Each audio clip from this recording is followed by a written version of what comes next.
You ask Tiger to calculate. This deals with linear inequalities with one unknown. The final result is x greater than -11. Let's solve it step by step. Swap sides.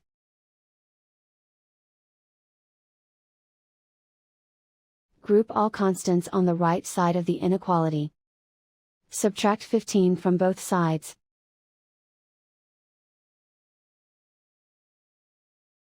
Group like terms.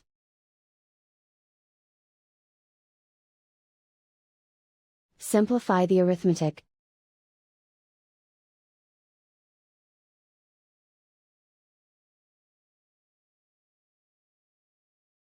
Plot the solution on a coordinate grid. And so the final result is x greater than -11.